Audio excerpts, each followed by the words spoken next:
جب دل ٹوٹ جائے تو اٹھا کر اسی مصور کے پاس جاؤ جس نے اسے بنایا ہے، کیونکہ اس سے بہتر تو کوئی جان ہی نہیں سکتا کہ کون رنگ بھرنا ہے اور کس دھاگے سے کہاں پیوند لگانا ہے۔ ریس میں جیتنے والا گھوڑا نہیں جانتا کہ کامیابی کیا ہوتی ہے، وہ دوڑتا ہے تو صرف اپنے مالک سے ملنے والی تکلیف کی وجہ سے۔ تو کبھی تم خود کو تکلیف میں پاؤ تو سمجھ جانا کہ تمہارا مالک یعنی اللہ چاہتا ہے کہ جیت تمہاری ہو۔ وقت دکھائی نہیں دیتا مگر دکھا بہت کچھ دیتا ہے۔ انسان تاروں کو تب دیکھتا ہے جب زمین میں کچھ کھو گیا ہو۔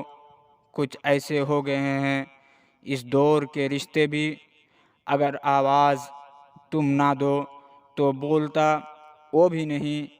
زندگی میں خود کو کبھی کسی کا عادی مت بنانا، کیونکہ جب ایسے ساتھ چھوڑتے ہیں تو انسان بکھر جاتا ہے۔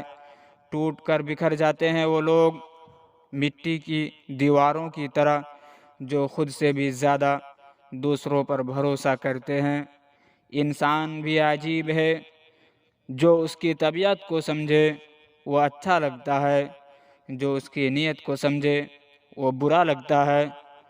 کچھ لوگ آنسوؤں کی طرح ہوتے ہیں، پتہ ہی نہیں چلتا ساتھ دے رہے ہیں یا ساتھ چھوڑ رہے ہیں۔ ناراضگی کو کچھ دیر خاموش رہ کر مٹا لیا کرو۔ غلطیوں پر بات کرنے سے رشتے الجھ جاتے ہیں۔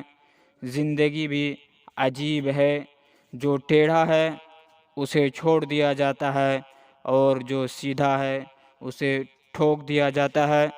اگر حالات پر آپ کی گرفت مضبوط ہو تو زہر اگلنے والے بھی آپ کا کچھ نہیں بگاڑ سکتے۔ برا آدمی کسی کے ساتھ نیک گمان نہیں رکھتا، کیونکہ وہ ہر ایک کو اپنے جیسا خیال کرتا ہے۔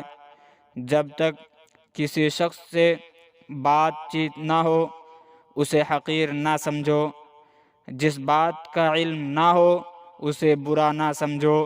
ہو سکتا ہے کئی باتیں ابھی تک تمہارے کان تک نہ پہنچی ہوں۔ زندگی میں ملتا تو بہت کچھ ہے، بس ہم حساب اس کا رکھتے ہیں جو نہ مل سکا۔ یہ عارضی زندگی در حقیقت آپ کے اخلاق کا امتحان ہے، اور امتحان کا سب سے بڑا میدان آپ کا اپنا گھر ہے۔